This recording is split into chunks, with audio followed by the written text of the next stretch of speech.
في فكرة لو فهمتها صح هتغير حياتك كلها، ولو فهمتها غلط هتخلي حياتك أبرد وأضعف وأفشل من الأول. الفكرة دي اسمها فن اللامبالاة. بس خلي بالك، الكتاب ده مش بيقولك ازاي تبقى مش مهتم، هو بيقولك حاجة أخطر، إنك طول عمرك بتهتم بالحاجة الغلط.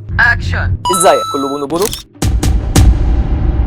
خلينا نبدأ بحاجة بسيطة. انت اول ما بتصحى لحد ما تنام دماغك شغالة. الناس قالت عني ايه؟ شكلي عامل ازاي؟ انا ماشي صح ولا غلط؟ ليه فلان نجح وانا لا؟ والمشكلة انك فاكر ان التفكير ده وعي، بس الحقيقة انه تشتيت مقنع. تخيل كده انت عندك بطارية يومية اسمها الاهتمام. كل مرة تفكر في حاجة مش مهمة انت بتسحب منها، وفي الاخر بتلاقي نفسك مرهق ومشتت ومش عارف تعمل حاجة حقيقية في يومك. وده ليه؟ مش عشان انت مشغول، عشان انت مشتت في كل الاتجاهات. في سؤال مهم، ليه اصلا بتهتم بزيادة؟ الاجابة ابسط مما تتخيل. عقل الانسان متبرمج على حاجة اسمها القبول الاجتماعي. زمان لو المجتمع رفضك ممكن تعمل في نفسك حاجه، فدماغك اتعلم حاجه خطيره، اي راي عنك يبقى تهديد. بس المشكله ان احنا مش عايشين في غابه دلوقتي، بس دماغك لسه عايشه بنفس النظام القديم. وعشان كده اي تعليق سلبي بيكسرك، نظره من شخص بتسبب اثر فيك، مقارنه بشخص تاني بتوجعك، مش عشان هم مهمين بس عشان دماغك لسه مصدقه انهم مهمين. تخيل شخصين في نفس الموقف وحد اتقال له انت مش ناجح، الاول بيقعد يعيد الجمله 100 مره في دماغه، يفسرها ويتضايق ويحاول يثبت العكس باي طريقه. الشخص التاني بيسمعها وبيكمل يومه عادي. السؤال الحقيقي هنا بقى، هل الحقيقة اتغيرت بين الاتنين؟ لا، بس اللي اتغير مين قرر يدي الكلمة حجم قد ايه.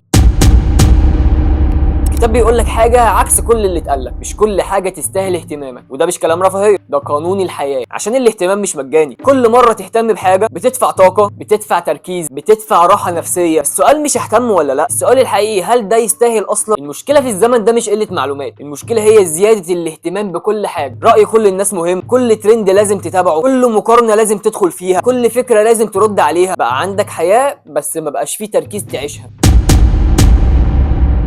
في فكرة خطيرة في الكتاب، الهروب من الألم بيخلق ألم أكبر. يعني إيه الكلام ده؟ يعني بتخاف تغلط فما بقتش تجرب، بتخاف تترفض فما بقتش تعمل أي خطوة، بتخاف تتأذي فما بقتش تعيش أصلا. المفارقة هنا إنك بتحاول تحمي نفسك، بس الحقيقة هنا أنت بتقلل حياتك. الناس اللي بتنجح مش عشان هي مش بتتألم، بس عشان فهمت حاجة بسيطة، الألم جزء من الطريق مش علامة خطر. الفرق بين شخص ناجح وشخص واقف في مكانه مش الذكاء ولا الظروف، بس هو اختار يتألم فين وإمتى.